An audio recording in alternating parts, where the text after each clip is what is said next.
view on healthcare, politics, policy, and prescriptions. Thank you.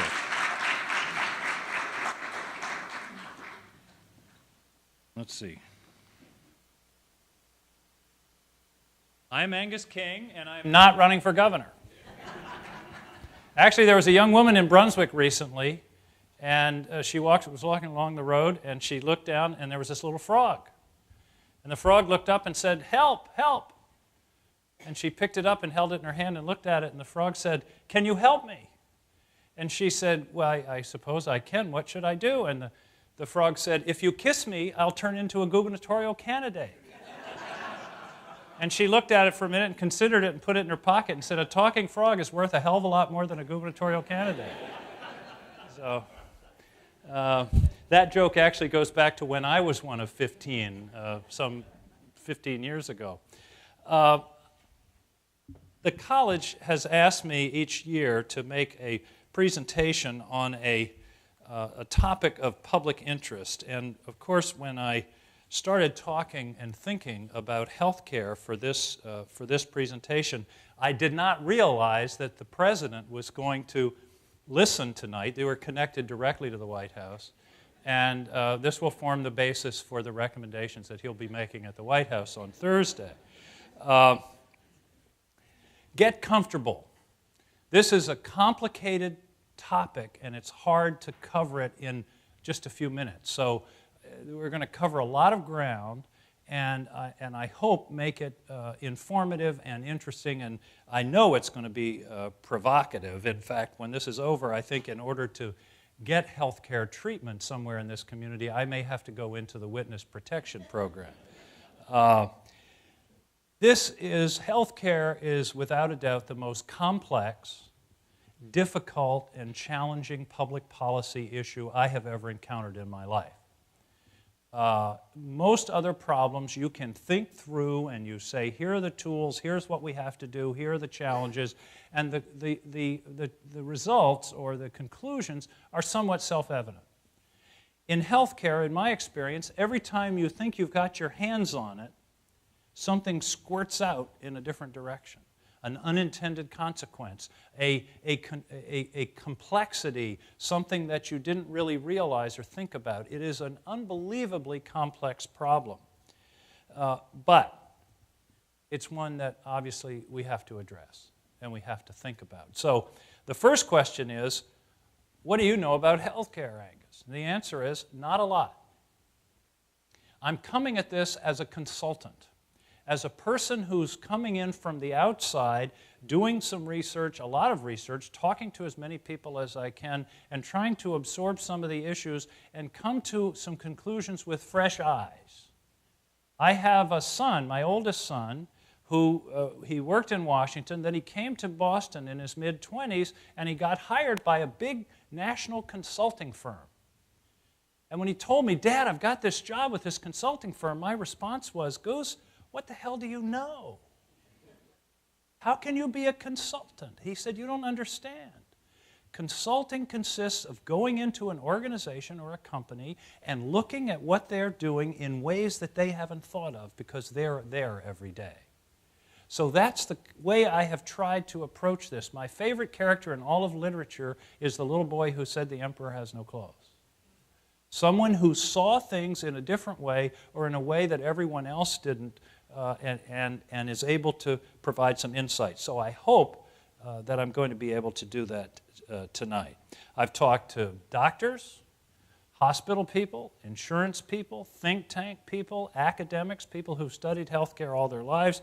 I've read some terrific books, which I will recommend, starting with this one, Healthcare Will Not Reform Itself, by George Halverson, who's the head of Kaiser on the West Coast.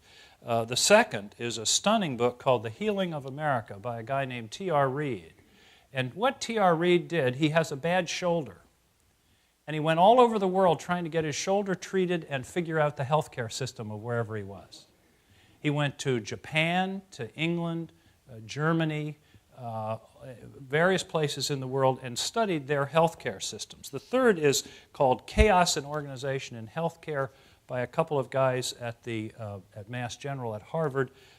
Really interesting, and then uncounted articles in those things. Conclusion. In conclusion, I'll preview. No matter how complicated and difficult, we've got to do something.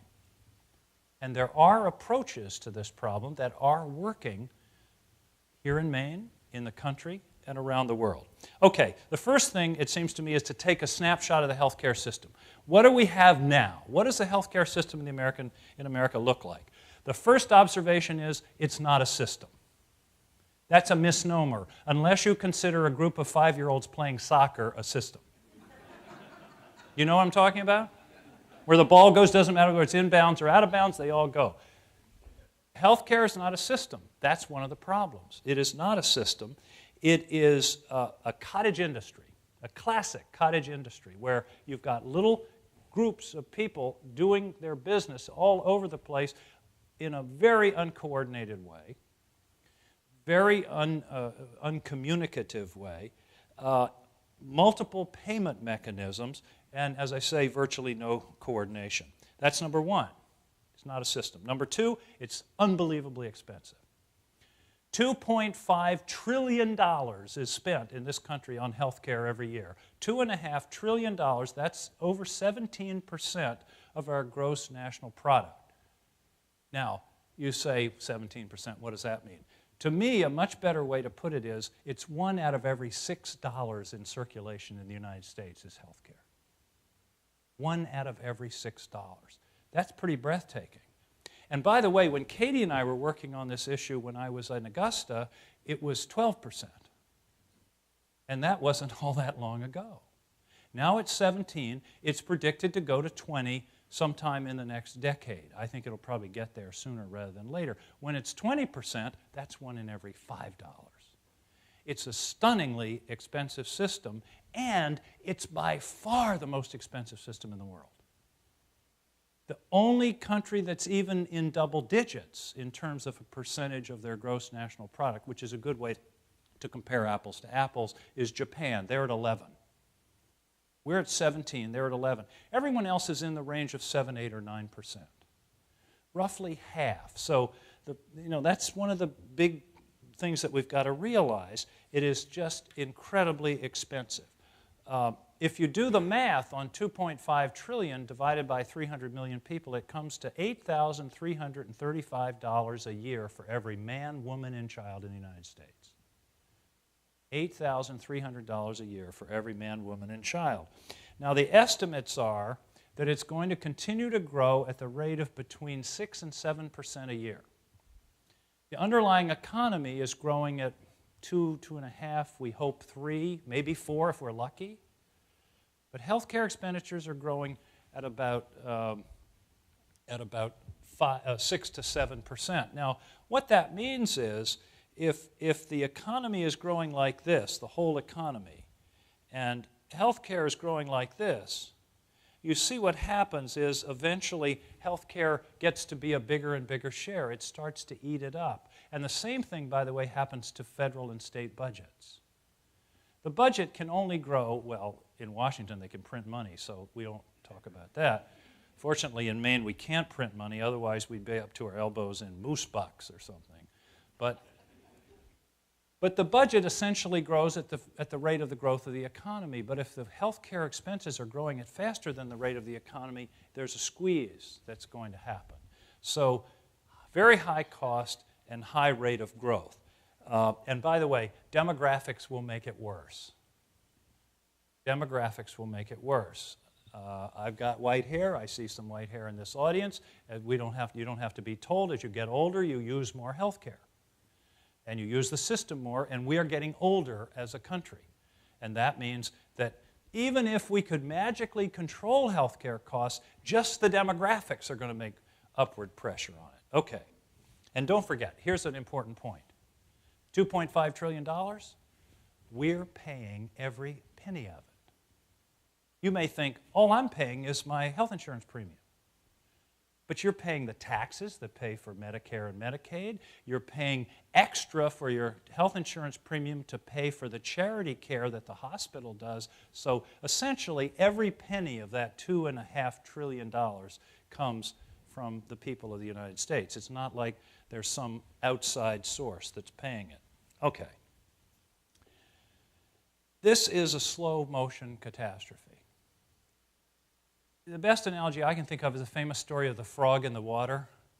You know, you put the frog in the water and it's a little warm and he's fine. He's doing the backstroke and whistling. Maybe he's talking and having a good time. You put a little heat under the water, it gets warmer, he gets warmer, he's okay. And then all of a sudden, very slowly, 1 or 2 degrees, the water gets to boil and the frog's dead. But he doesn't jump out because it happens gradually. And we're in the same kind of slow motion pressure cooker. It's not like September 11th, bam, one day. It's one day at a time over a period, and then we wake up and realize we're in some real trouble here. And that's really the way I see this situation. One of the problems with change, and believe me, I'm experiencing this in wind power, is if you propose a change, it's very easy to calculate and demonstrate the impacts of that change. You know, you put up a wind project and you say, well, it's going to have sound or birds or whatever. You change the healthcare system, oh, it's going to do this, that, or the other thing.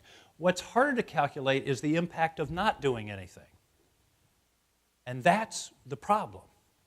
Because I tell my class, not making a decision is a decision.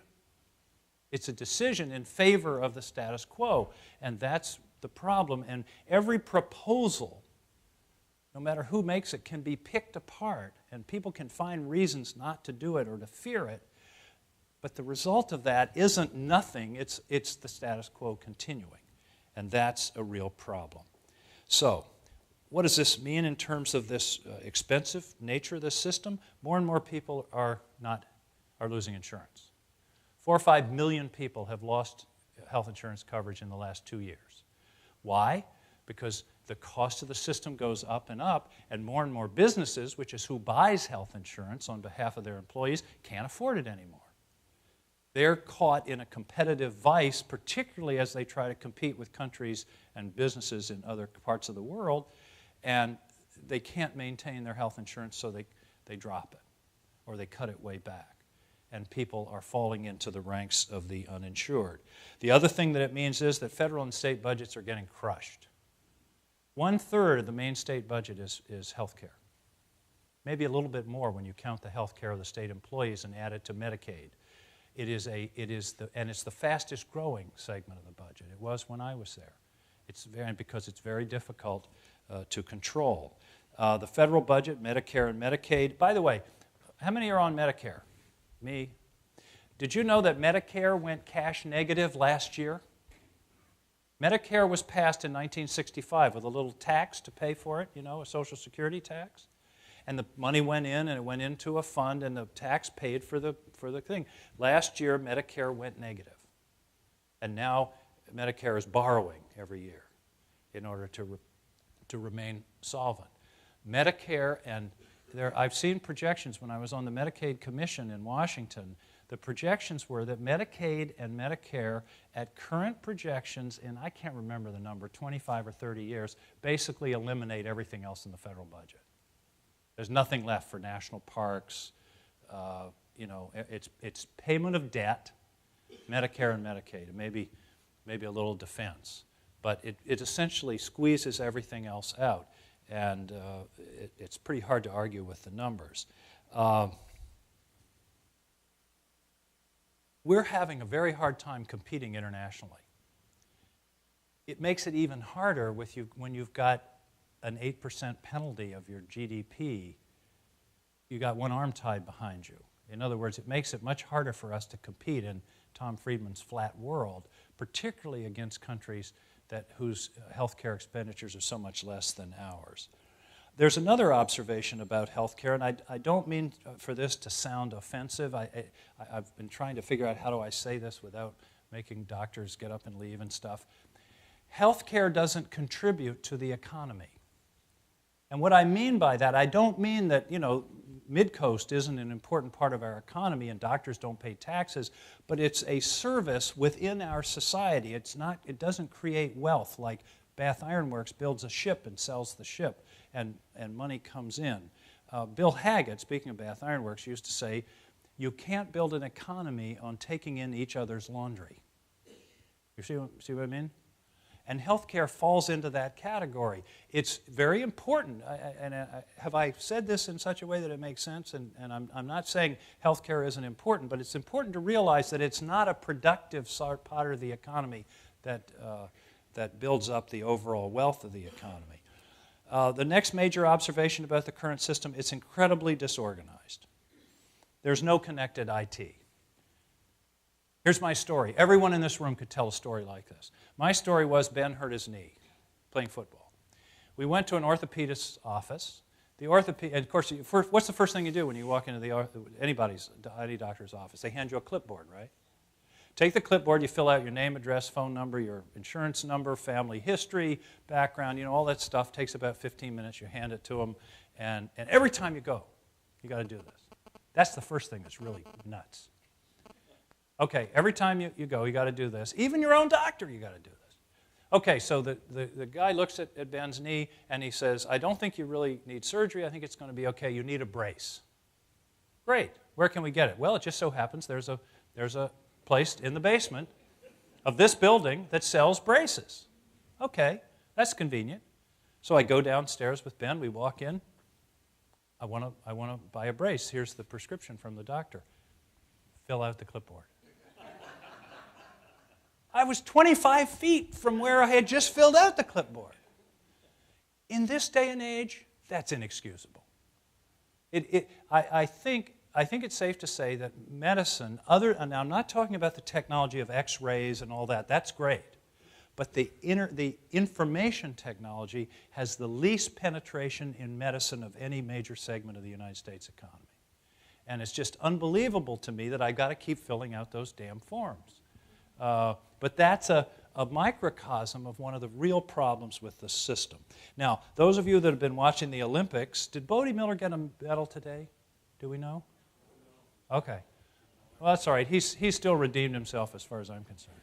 But if you've been watching the Olympics, you've seen the ad, for the GE ad, where the guy's sitting on the stage getting his records, the doc's talking to him, and then there's this big audience, and somebody...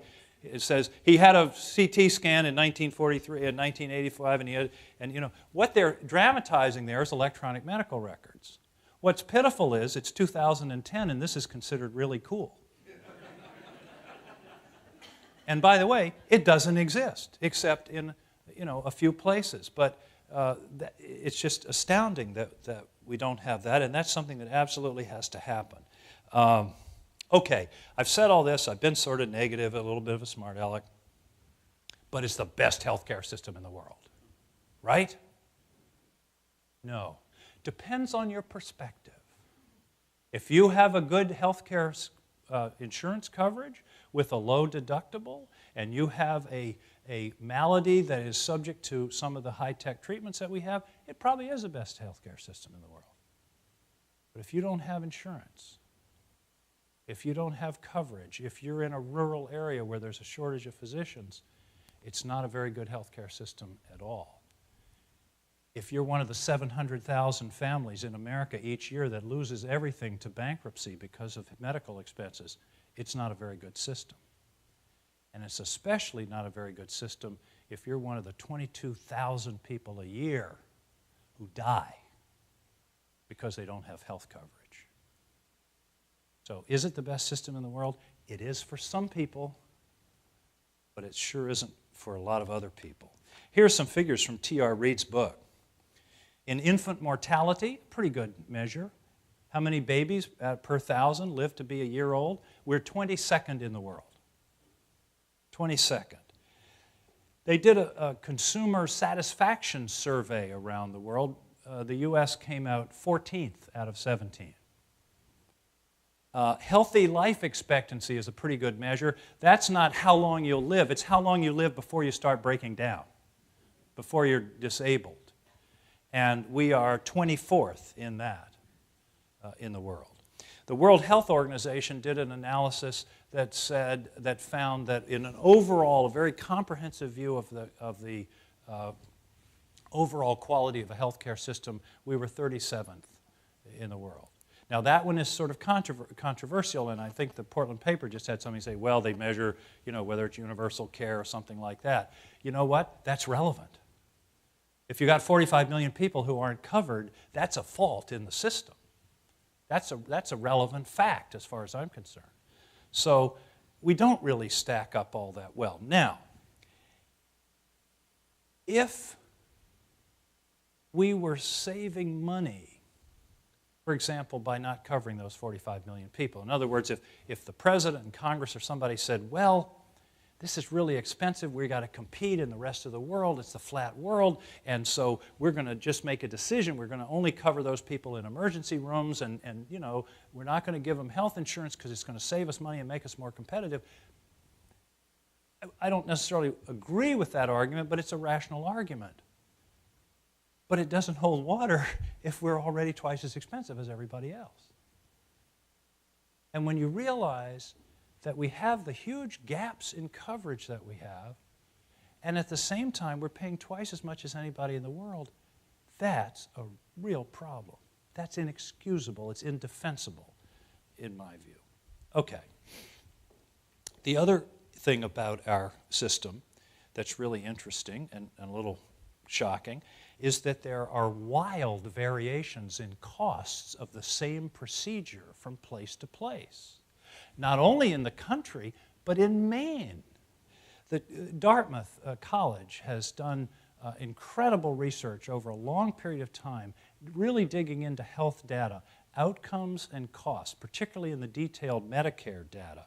And there was an article this summer, and I'm going to come back to it in more detail, in the New Yorker, and I would urge you to read it. You can get it online, June 1st. Google New Yorker Healthcare, June of 2009, where the author went to a place called McAllen, Texas, and it compares the cost of care under Medicare in McAllen with El Paso, which is an almost identical community in terms of size, demographics, age, everything else, and the costs in McAllen are twice what they are in El Paso. I'm going to get back to that in a few minutes. But that's one of the realities of the healthcare system. And in Maine, you can go to a website for the Maine Health Data Organization, which is really fascinating because you can put in knee arthroscopy and put in your provider, Anthem or whatever, and it will tell you the cost of having the knee arthroscopy at every hospital in Maine. The cost, not the price, but what people actually pay. And just for fun, I put that in, and it ranges from $3,200, and I'm not going to say where, to $10,865 for the exact same procedure. And then I put in colonoscopy. We've all had one of those. And it ranges from $559 to $4,500 in Maine. In Maine. And by the way, those prices I just gave you, that's if you're insured.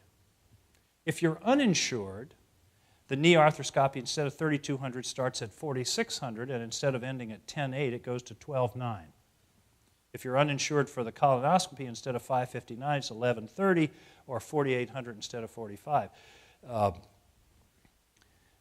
I'm sort of disappointed about my colonoscopy because they gave me this really cool Polaroid, which I put on the refrigerator. Mary made me take it down.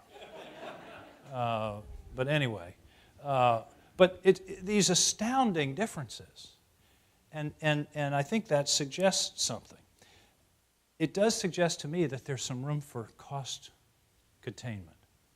If they can do it for 1/3 the price somewhere in Maine, it tells me that the other price is too high and that there's some way to bring those down. The suggestion is nationally that 30% of the costs in the country could be cut without affecting outcomes at all because of these disparities. The other fascinating thing to me in reading T.R. Reid's book is we have every payment mechanism known to man in the U.S. In the U.S., we have every payment mechanism known to man. We have, this is going to surprise you, are you sitting down? We have high-test English socialized medicine. Socialized medicine, my friends. The government owns the hospitals and pays the doctors, and worse yet, we're giving this socialized medicine care to our boys in uniform. It's called the Veterans Administration. It's a pure British socialized medicine system. Covers 8 to 10 million people. Then, of course, we have a massive single-payer system. In fact, let's see, our population is 300 million, Canada's is 30 million. Our single-payer system's bigger than theirs. Medicare, it's called. Covers 49 million people. Bigger than the Canadian system. It's a single-payer system.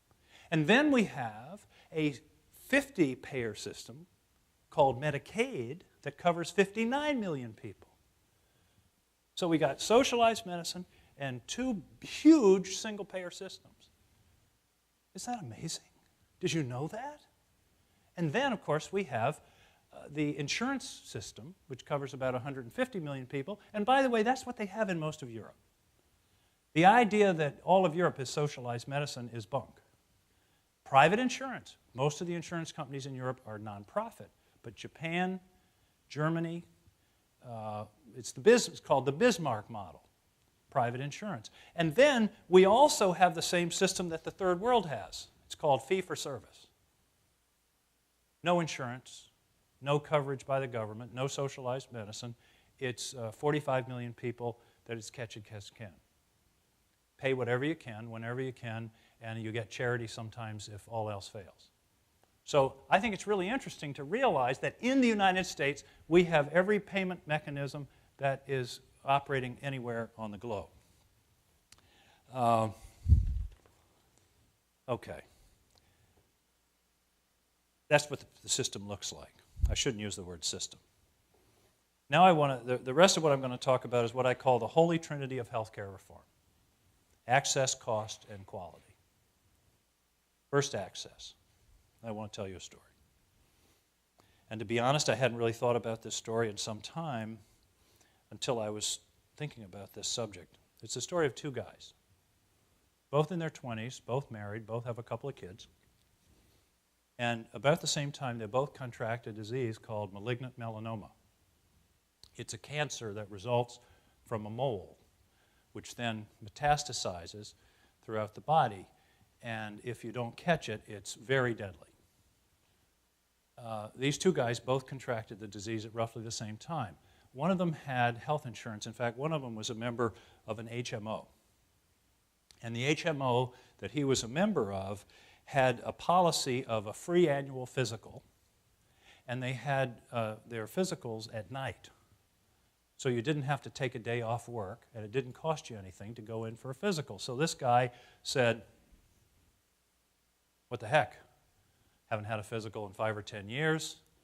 I'm immortal, I'm 28, but I'll go in and have a physical. Went in, the doctor spotted a mole on the young man's back, said, I don't like the looks of that.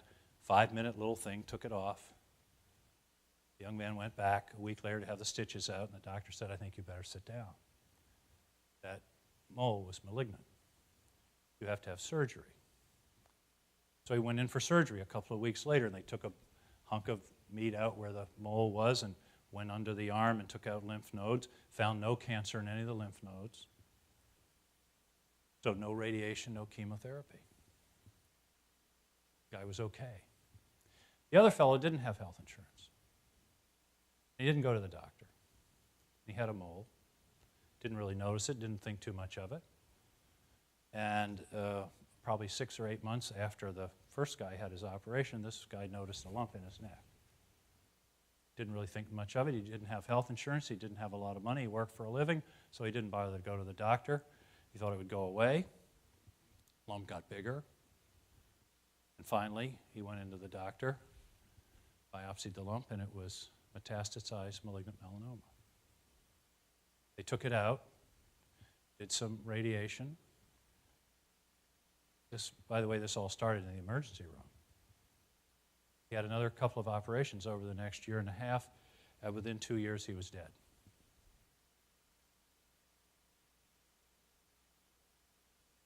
The reason the story is so important to me is that I was the first guy. I was the guy who was lucky enough to have insurance. If I hadn't had it, I wouldn't be here. My kids would have been raised without a dad. I would have never seen my grandchildren. And there's no difference between me and that other guy, except that I was fortunate enough to have health insurance and he didn't.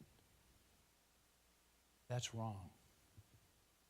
There is no way to argue that that's a moral policy. It's just wrong. 22,000 people a year. Why is that not a big deal? You know why? Because they die in little places by themselves all over the country. 22,000 people happens to be the population of Brunswick, Maine. I guarantee you that if everyone in Brunswick, Maine died tomorrow, and a year from now, everyone in a small town in Illinois died, 22,000 people, we'd have a solution to this problem. But the problem is largely invisible because it happens, you read an obituary. The obituaries ought to start carrying he had health insurance or he didn't, or she did or they didn't, because you don't know it.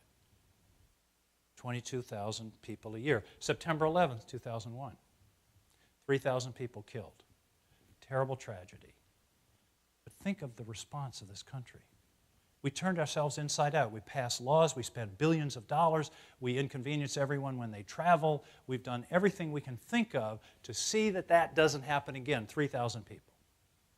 But every year, 22,000 people die because they don't have health insurance. And that's a conservative estimate, by the way. The estimates range between 20 and 50,000. I can't figure out a way to justify that. It's basically a moral question. And here's a way to put it. Here's a way to think about this. Would you stand in your living room and watch somebody die in your front yard? I don't think so. You'd call 911. You'd call a doctor. You'd try to do something for them. But collectively, that's what we're doing. Collectively, we're watching 22,000 people die a year. And I just don't see, in thinking this through, I must say, it took a while for me to get to this place, but I just don't see how you can give that, if somebody says, would you let people die in front of you? And the answer is yes, I don't see how you can get to that answer. And every other developed country in the world has answered that question, no. We're the only country in the world that has answered that question, at least thus far, yes. And it's just, to me, it's a question of just fundamental morality. There's also an economic argument. It seems a little anticlimactic after the moral argument, but basically, a lot of uninsured people are getting care now. But it's the most expensive care we can offer. It's late. It's late in the process. It's emergency room. There's no prevention. There's no treatment. The guy who died from melanoma costs more than the guy who lived because he had 2 or 3 operations and chemotherapy and everything else, but it was too late. Melanoma, like many cancers, is infinitely treatable if it's caught in time. If it's not caught in time, you're gone. So the economics of it are that we're paying for a lot of people that don't have health insurance, but we're paying for it in a way that's very expensive. We're paying for the most expensive care there is. And remember, we're all paying one way or the other. Why don't we have universal coverage? I've tried to think about this. Why don't we have universal coverage? Why the resistance in this country? We don't have it. We don't have that resistance anywhere else in the world. People in other parts of the country, in T.R. Reid's book, they're just puzzled by this. They can't figure it out. Why? 700,000 families a year go through bankruptcy because they can't pay their health care costs? That's unheard of in other parts of the world. They're just perplexed by this. So why don't we? I've tried to make a little list. You can probably add. I think the first is ideology. We have this individualism thing in this country. Individualism, personal responsibility. You know, if somebody wants to not have health insurance, then that's their business. If they want to not make enough money to buy health insurance, that's their business. You know, there's this individualism thing. It's an innate hostility to a collectivist solution. It's just something in the American character. Second is politics. Second is politics. The Republicans are just playing against it. Have been pretty much forever. I mean, they were against Social Security, they were against Medicare, and now they're against whatever is attempted now. I think it goes back to this individualism ideology and a kind of personal responsibility. Right now, the politics seem to be, this is how we're going to beat Obama. A senator from South Carolina in March said, health care is going to be Obama's Waterloo. Well, at that moment, the issue became irrelevant. It was all about beating Obama. It had nothing to do with whether we needed it or it's important or whatever. It was a weapon. And frankly, I think part of it is the ghost of Franklin D. Roosevelt. Because if Obama's able to do something substantial to reform the health care system in America, he'll be the Franklin D. Roosevelt for the next 50 years. And I don't think they want that to happen. There is a phenomenon that I saw in Augusta, and it works both ways, by the way. Whatever the Democrats are for, I'm against. Or whatever the Republicans are for. I had a Democratic senator when I was in Augusta. We had this bill. It was all worked out. It was a compromise. We were going to get it through, and the senator came and says, I'm sorry, I can't support the bill. How come? Because it's co-sponsored by a Republican. I almost killed myself. I mean, you know. But ordinary people have no understanding of this crazy partisanship that has no bearing on policy. It's just all about beating the other guy. You know, what color shirts do we have on? And that's part of this because, you know, well, another perfect example is Joe Lieberman, who was in favor of covering more people under Medicare until the liberals said it was a good thing, in which case he switched his position. He said, if the liberals are for it, I'm against it. I mean, that just happened a couple of months ago. So some of it is politics. And then, of course, I don't know where you were when the Constitution was amended. I must have been asleep. Because sometime in the fairly recent past, the Constitution's been amended that says anything to pass the United States Senate has to have 60 votes. I carry the Constitution in my little iPhone. I have a really cool app called the Manual of America. It's a really cool app, and it has the Declaration of Independence, the Constitution, you know, all this kind of stuff, the words, the second verse to the Star-Spangled Banner, you know, stuff you don't really know. I took this out the other day and read the Constitution. There are 3 or 4 places in it where they require 2/3. The approval of a treaty by the United States Senate has to be approved by 2/3. In other words, the people that wrote the Constitution knew how to say 2/3. They didn't say it in the part where a bill passes the Congress. To override a president's veto takes 2/3. To approve a constitutional amendment takes 2/3, 3/4 of the state. These guys knew fractions. But somehow, and you know, I grew up in the South. I remember the filibuster. It was used practically never, usually to stop civil rights legislation. But it was used, I don't know the statistics, once every 5 years, once every 3 years. Now, one senator's blocking 75 nominees. And any piece of substantial legislation needs 60 votes. That's not the way our system was designed. It was designed for majority rule. If the framers had wanted to require 60 votes, they would have said it. And they didn't. And frankly, we're dangerously close to being ungovernable. Because it's very hard to get that level of majority. And there were arguments at the Constitutional Convention about what the vote should be. These were things they talked about, and they knew they didn't want the government to make it easy to do things, but they also knew they needed a government that could act. So the recent amendment of the U.S. Constitution is a problem. I think a final reason is that the victims of this are invisible. I would venture to say, well, I used to work in Congress. Congress runs on anecdote. By the way, the plural of anecdote is not data. But it's anecdotes that really drive a lot of public policy. I hate to be the one to tell you this, but it's true. And in fact, an anecdote may have saved Obama's health care plan. The 39% increase in insurance in California last week was a gift to the president. And it has suddenly reinvigorated the discussion. But the point I was making about the people are invisible, very few members of Congress know anybody who's uninsured. Very few of us know people. People in this audience know people who are uninsured. We know a few, but we don't know too many. And so their plight isn't obvious. If suddenly you eliminated the Congressional Health Insurance Plan, I guarantee you'd have health insurance reform in a matter of days. And by the way, the general public doesn't really perceive the depth of the problem either, because 85% of them have health insurance. I think if President Obama made one mistake in this whole discussion, it was starting out in January or February with the assumption that everybody knew health care needed to be fixed. He started with that assumption. Then the question was, how do we do it?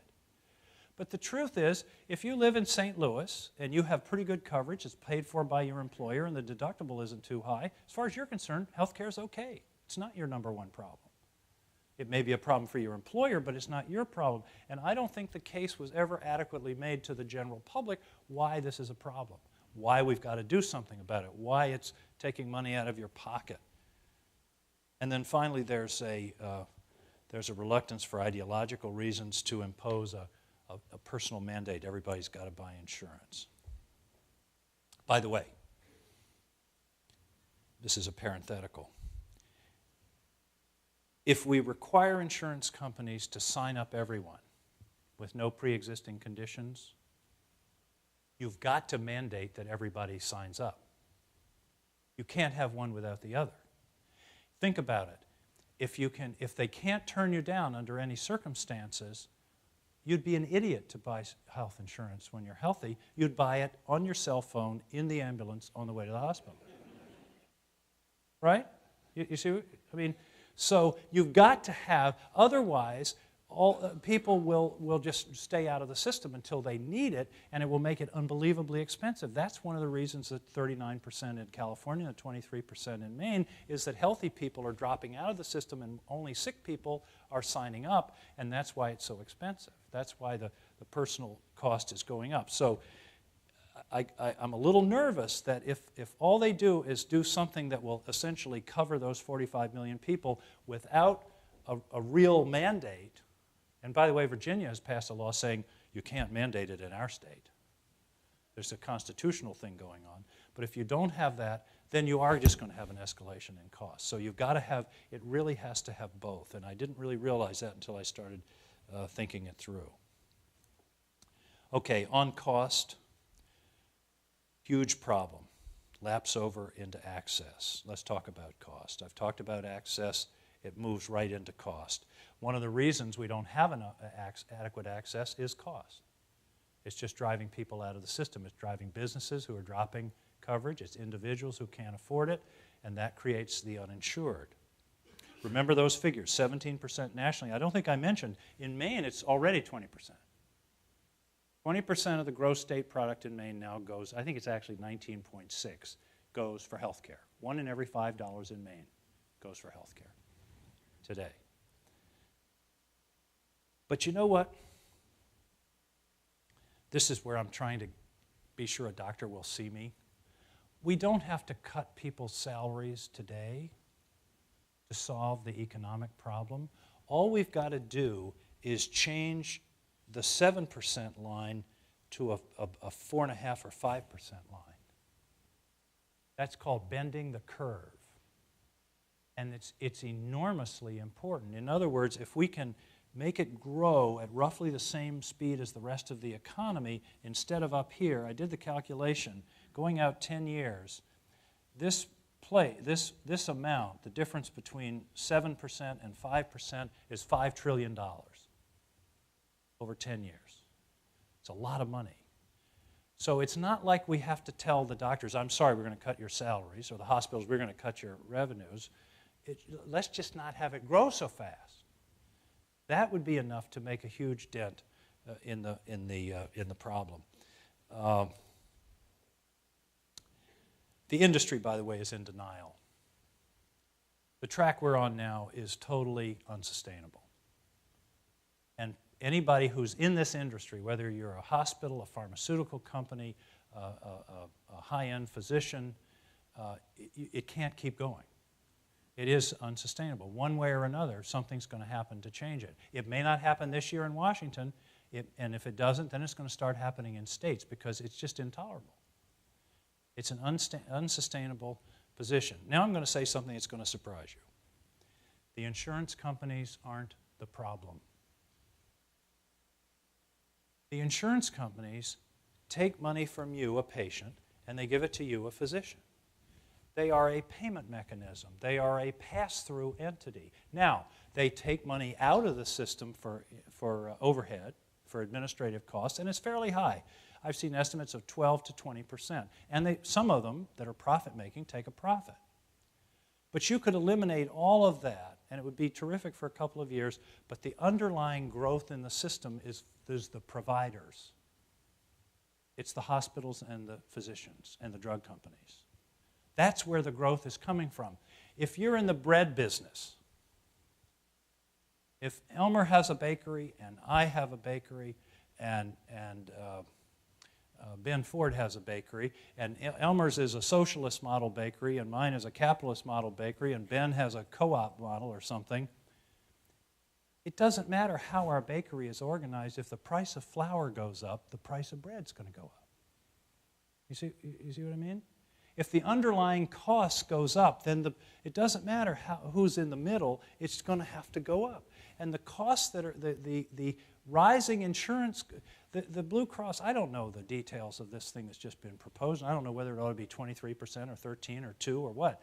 But basically, I'm quite sure what they showed was that's the escalation of their costs, of what they're having to pay for the services.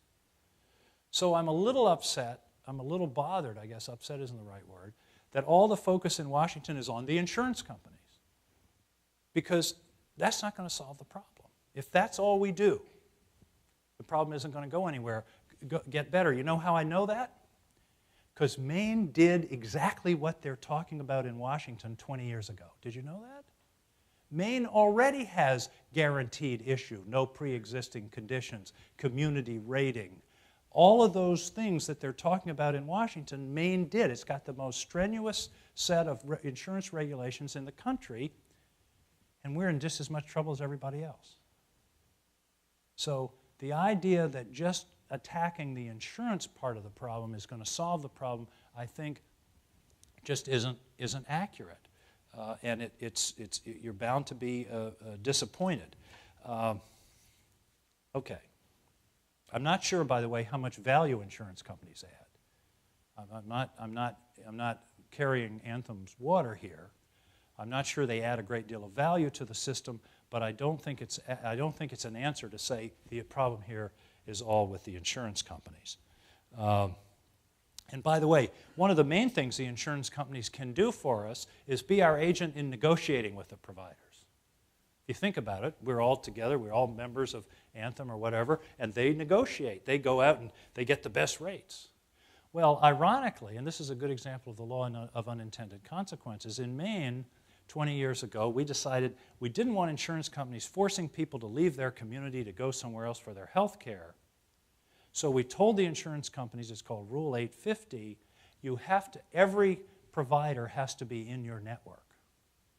Every provider has to be, the consumer has to have free choice. If you live in Brunswick and you're in Anthem, you've got to be able to go to Maine Med or Mercy or Midcoast or Central Maine or St. Mary's or whatever. St. Mary's reminds me, did you ever know the story about Teddy Roosevelt?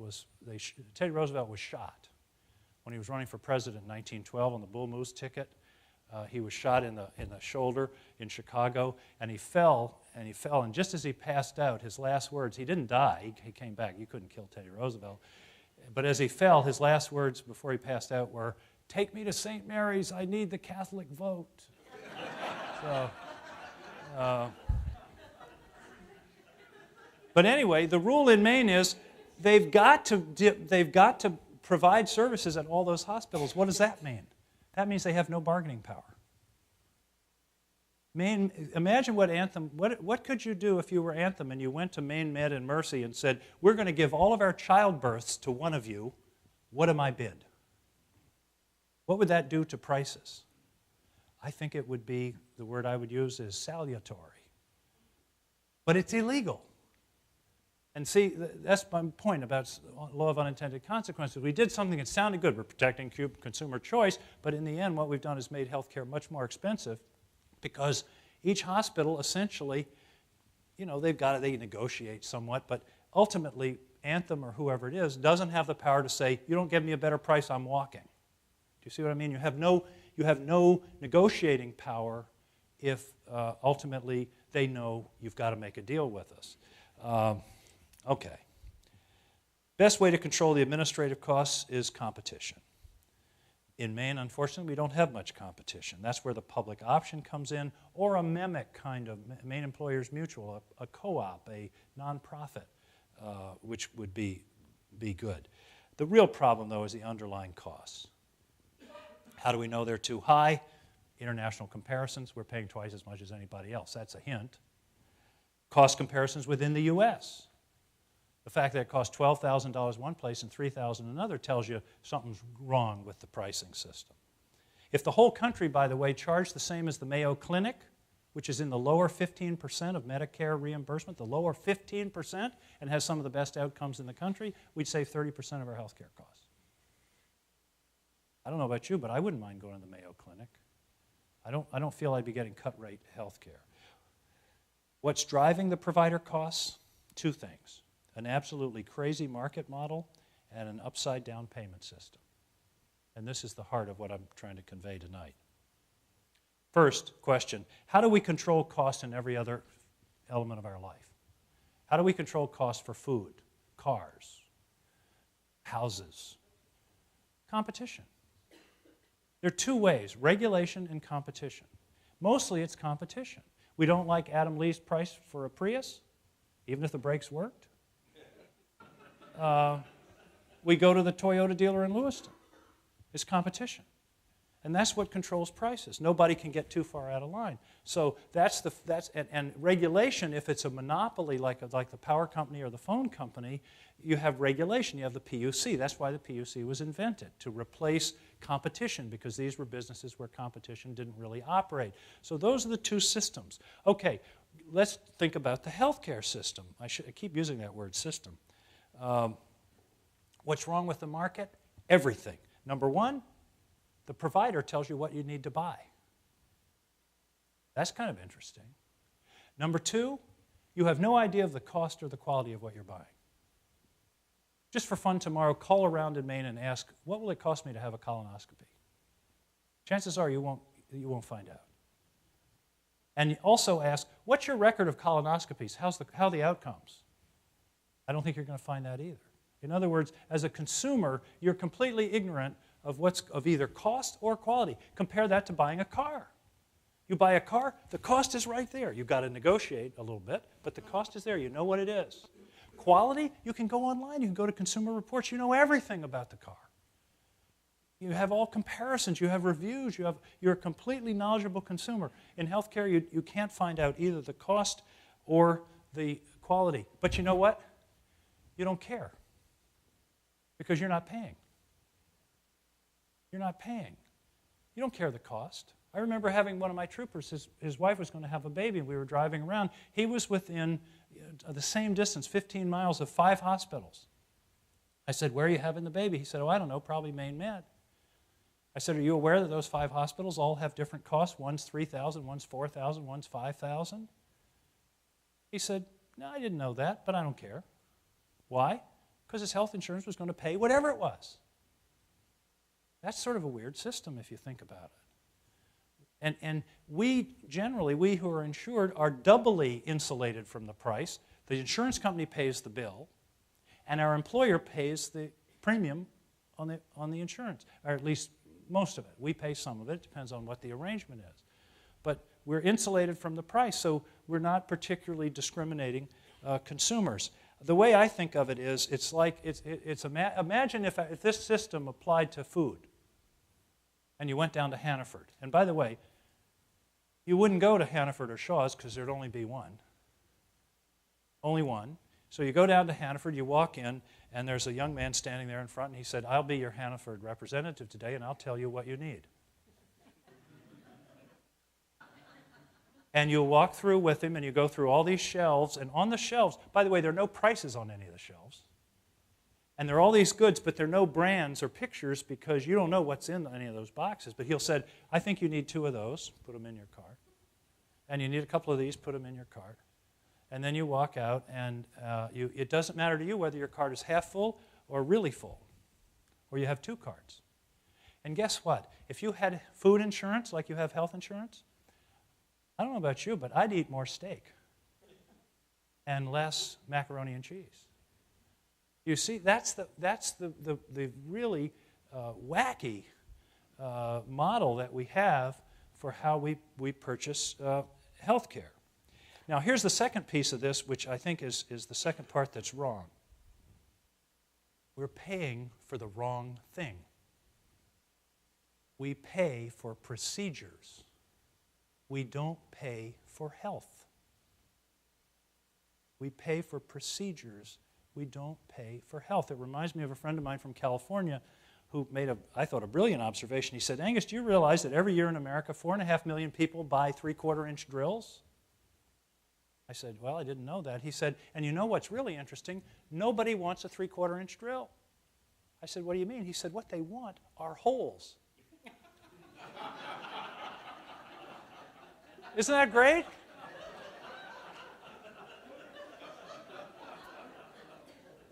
And that's what we should be buying, is health, not procedures. If you have a system that's based entirely on paying for procedures, I'm an economist from Mars. I think I'm going to get a lot of procedures. Here's an example. Take a doc who spends the morning. He has 4 patients. The first patient has a smoking problem. He spends a half hour counseling the patient about smoking, how to end his smoking, how to stop smoking, gives him a prescription for something that will help him stop smoking. That's going to save the healthcare system thousands, maybe even millions of dollars. The second patient is obese. He counsels him about how to control his obesity. And that's going to save the health system a lot of money because it may keep him from being a diabetic, it may prevent heart disease, all the other kinds of things that result. The third patient is already a diabetic, and the doctor spends a lot of time counseling her about how to control her diabetes so we don't end up with a liver transplant. And then the fourth patient needs a colonoscopy.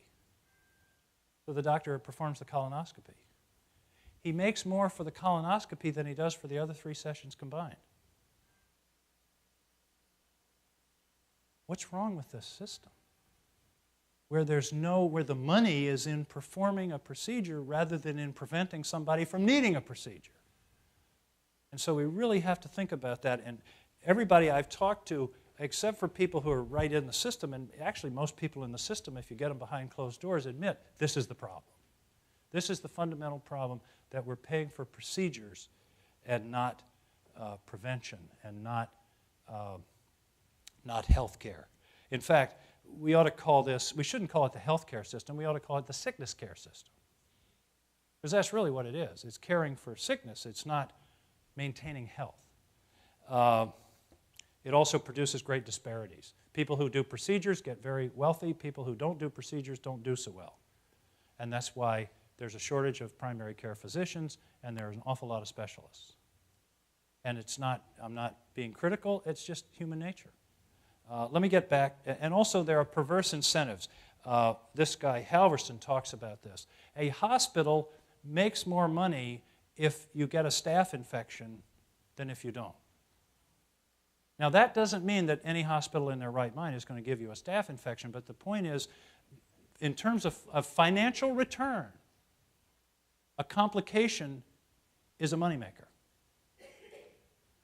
And I think one of the reforms might be we don't pay for avoidable complications. Because right now there is no financial incentive on that front. And please, I'm not suggesting that any hospital in the world is purposefully causing complications, but it doesn't really make sense. It's a kind of perverse incentive. Now, I want to go back. The end result of this is overutilization. And I want to go back to McAllen, Texas. Remember the study that's in the New Yorker? 2 cities, McAllen, El Paso, same demographics, same size, same age, everything else, same incomes. By the way, both cities are pretty much single-payer systems because they're all Medicaid and Medicare. That's pretty much what most of the patients are. Compare. In McAllen, Texas, there are 50% more specialist visits than in El Paso. 20% more abdominal ultrasounds. Say that 5 times fast. 30% more bone density studies. In McAllen, there are 60% more stress tests and electrocardiograms. There are 200% more nerve studies for carpal tunnel syndrome. 200%, twice as many. 550% more urine flow studies for prostate troubles. Same outcomes, by the way, in both towns. Health outcomes are the same. 20 to 65% more gallbladder surgery, knee replacements, breast biopsies, bladder scopes. 2 to 3 times as many pacemakers, implantable defibrillators, cardiac bypass operations, coronary artery stents, 5 times as many home nurse visits between these 2 towns. The author concludes that it's cultural, that a culture in McAllen has grown up around excess utilization. And the concern of the author is that this is the culture that's spreading through American medicine. If it is, we're sunk. And I find those figures absolutely breathtaking.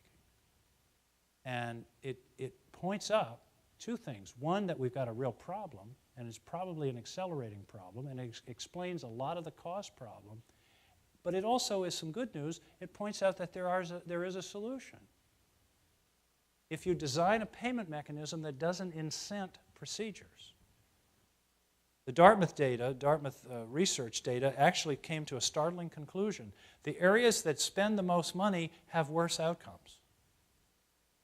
The 4 states in the country that spend the most money, I can't remember, Louisiana, Texas, Florida, and one other, have worse outcomes than the states that spend less money.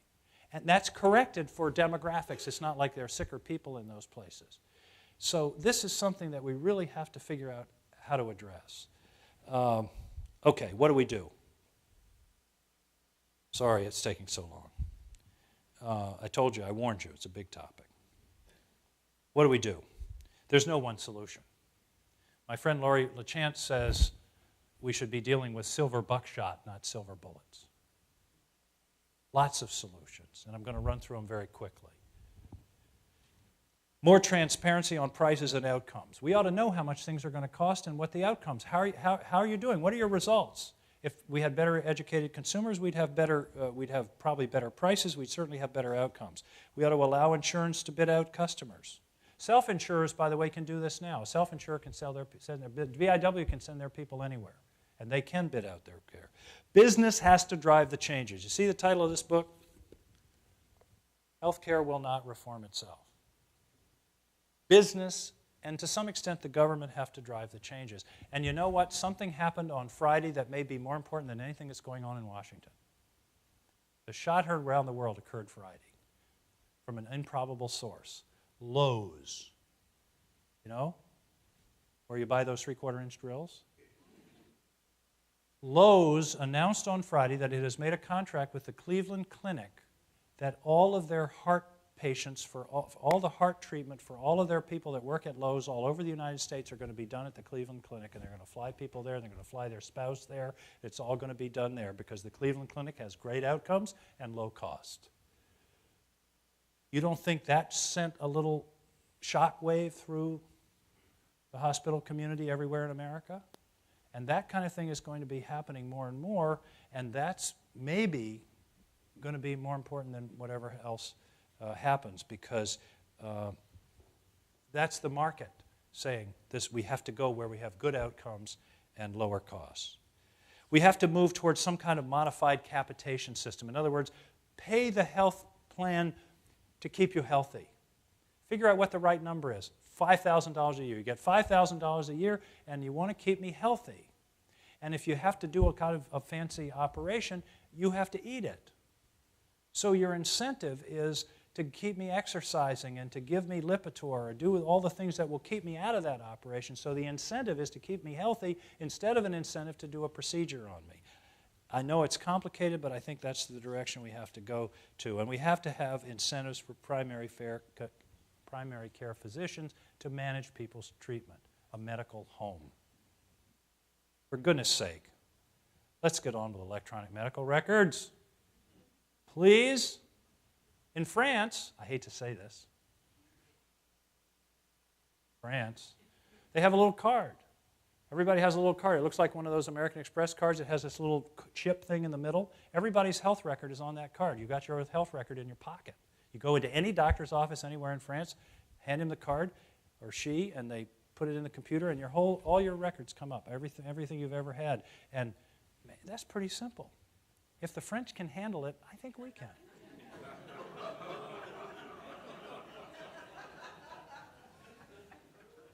I could say so many things now that I'm not going to get in any deeper.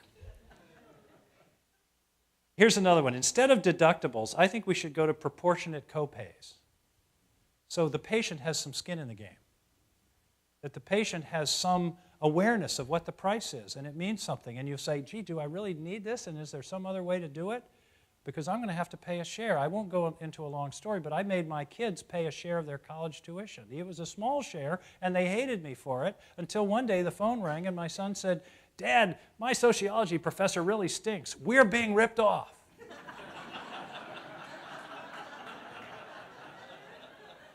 That was the whole deal. So I think, a little bit of involvement of the patient, I think, would go a long way toward improving both knowing outcomes and knowing prices. We have to encourage trials and pilots on payment mechanisms, just like we have trials and pilots on treatment mechanisms. Let's figure out what works, what does provide the incentives, what does give us the highest quality care. And then the final piece is, how do we improve quality? First, cover everybody. Cover everybody. One of the things that drags us down on those quality ratings is we got a lot of people that aren't covered, that aren't getting care, or they're only getting it in the emergency room. So the first thing we have to do to improve quality is to do something about the fact that 1/6 of Americans don't have insurance coverage. Number two, more transparent data on effectiveness. Educated consumers will demand better quality. If every hospital in America has to publish, what their rate of death per 1,000, what are their rate of infection per 1,000, I think it would lead to probably some change in conduct, just by having published the data. I'm a great believer in data. Electronic medical records would lead to improved quality. We wouldn't be making mistakes with people because we know what their history is. No payment for avoidable complication. Here's one. Protocols, best practices, statistical process control. Have a checklist. Just like I did on the RV. I had a checklist. Before I drove out in the RV, I literally had a physical checklist, and I went right down. And one of them was detached sewer hose. You want to not leave it in. And places like Intermountain Health out in Utah have gone through this. They've drawn up protocols for a whole series of ways to treat people, and it's really improved outcomes. Now, you want to modify and keep improving them over time, but have checklists, know exactly what the results are. Now, by the way, these radical proposals that I just outlined are absolutely routine in all the rest of the American economy. You walk into any factory in Maine, you're going to see graphs. You're going to see, they keep track of everything. Absenteeism, productivity per employee, injuries per employee, workers' comp costs, everything else. I used to go through, and they always have one for absenteeism, and I'd look, and the graph would go like this. And then all of a sudden, one day, on every factory, there was this big spike. I couldn't figure out what it was. It was the first day of hunting season. In every place you went. But the point is, American business got into this keeping track of things a long time ago. Six Sigma at GE, lean manufacturing, total quality. This wouldn't hurt it in the healthcare field. And by the way, I should qualify all this by saying there are places that are doing this now in healthcare. This is not a blanket indictment of every doctor and every hospital in America. The trouble is not enough of them are doing it. And then finally, build a vigorous primary care system to coordinate care and emphasize prevention.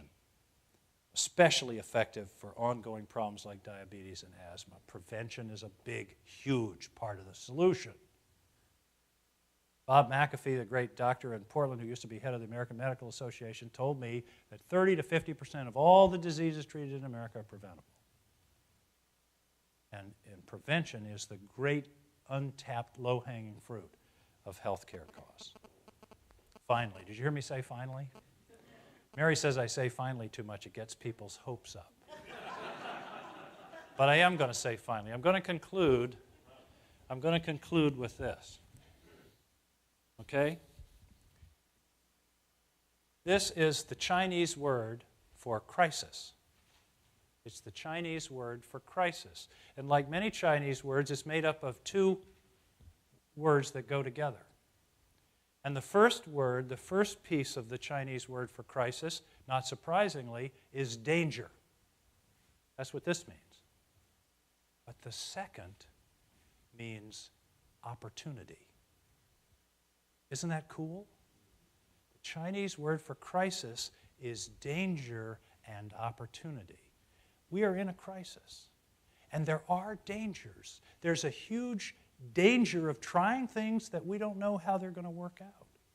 But there's more danger in not doing anything because it's going to crush us economically, and innocent people are going to keep dying. But there's also opportunity.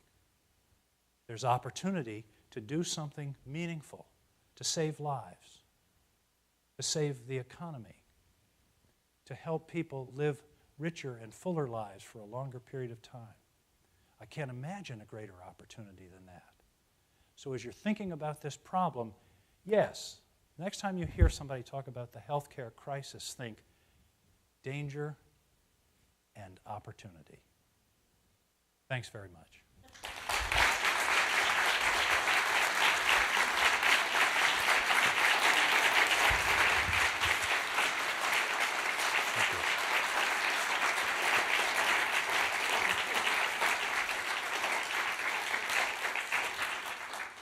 It's really late and the Olympics are on, but if you want to ask a few questions, I'll be glad to. Anybody that needs to leave or wants to leave, you certainly want to, but if there are questions, I've pretty much gone to the depth of my knowledge, though.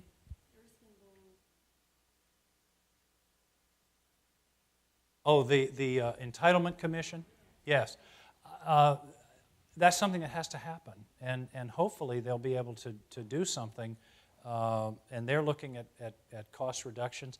And the point is, if Medicare is paying $10,000 here and $3,000 here, it seems to me that it tells, for the same procedure with the same outcome, that tells me that there are places where we can save. And I think they're going to be looking in those kinds of areas. Yes?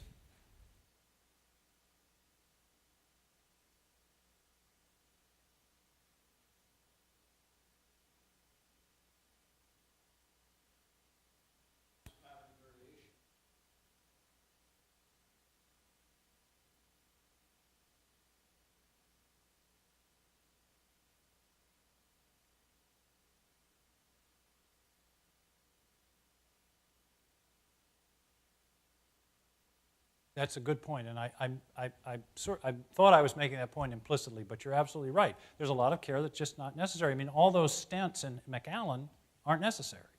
I mean, that's the, I completely agree. And yet, at the same time, there's a RAND, I think it's a RAND study that says that 50% of the patients in America don't get the best scientifically based care. In part because of information. It's a hugely complex field that's moving so fast, and it's part of this, this information system where it just doesn't get necessarily the right information to the right practitioner. But the point I was trying to make is we have a serious overutilization problem. That's the conclusion of most of the work at Dartmouth and Windberg and others. Way in the back.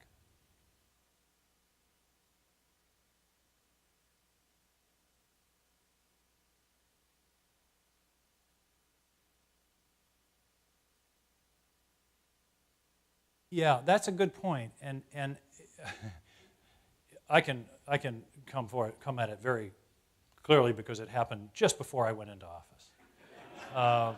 Most of those rules about the insurance were passed in 92 and 93, and I think the figures are that there were something like 23 insurers in Maine, and now there's one. And again, I think it's a law of unintended consequences. We did things that made sense, that sounded good, and it had the effect of driving out competition, which, as we know, competition is one of the things that controls costs. Katie and I worked very hard on a bill to allow, to ease some of those rules and allow more breadth in terms of what the community rating was, hopefully to draw. One of the things that's happened in Maine is younger people have dropped out of the system. So the healthier people aren't paying in, and that leaves the sicker and older people, which in turn makes it more expensive, and then they drop out. It's a death spiral. And we worked like hell on this bill for a year and got actuaries and everything and presented it to the committee, and we were so proud. It lasted 5 minutes. It was just dismissed. And I concluded that some people actually didn't want to improve the present system. They wanted to see the present system collapse so it would be replaced with something else. But that's pure speculation. Yes?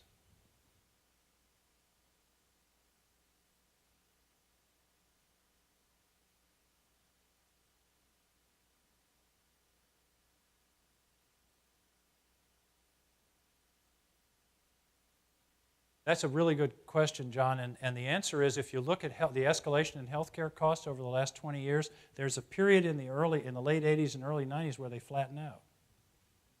That was the era of HMOs. And you're right, Americans, I remember the old joke was, what's the difference between an HMO and the PLO? The answer is you can negotiate with the PLO. But yeah, people didn't like it. But it worked, and because you did have some controls. And, part of our problem in this country is that we're entitled to everything. And for example, you don't want Anthem telling you if you have a knee surgery and you live in Brunswick, you got to go to Maine Med. You want to have it done here.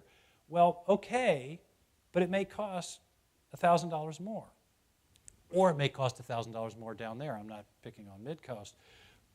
But you want it either place. I think we ought to maybe think about saying if you want it at your local place and you don't want the inconvenience of driving 35 or 40 miles, that's fine, but you pay the difference. Or you pay a part of the difference. You shouldn't not care. So I think we're going to have to move towards some level of more controlled, managed care. The system that I was in that saved my life, I had no choice of a doctor. It was called the Reston Georgetown Healthcare System, and it was an HMO, and I'd walk in, and whoever the doctor was, frankly, it didn't bother me. And it did save my life. If they hadn't had a free physical and nighttime hours, I never would have had that physical, and I wouldn't be standing here tonight. And it was managed care. And so, I think we're going to have to start to suck it up and deal with some of those things in order to have lower costs and even better outcomes. Sir.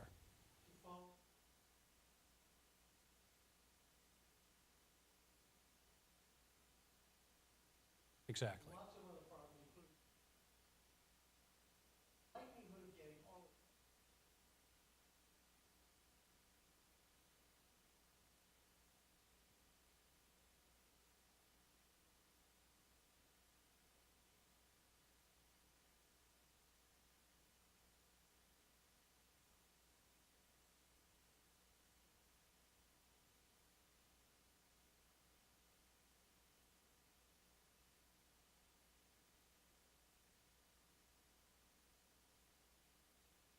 A global budget. Yeah, that's an option. And I'm surprised nobody's asked me about what's going on in Washington because I don't really know how that fits into this.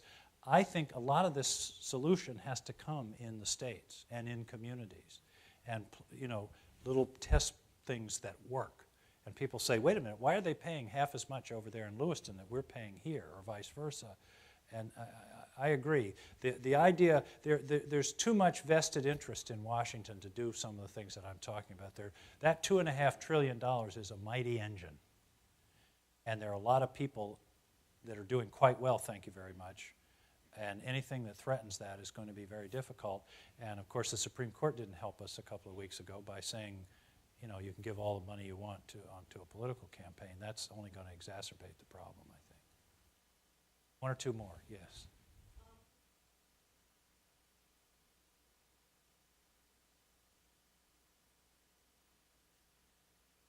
Yeah. I don't know. There may be somebody in the room that knows better than I how that's working. My understanding is it's way more expensive than they expected. And interestingly, that was Mitt Romney's baby when he was the governor. But I don't know how it's worked. I mean, we have mandated car insurance. So the idea of mandated health insurance, I think mandated health insurance has to be part of the solution if you're going to cover everybody. If all you do is cover the extra people, but you don't mandate young and healthy people to join the system and contribute, then the price is just going to explode, I think.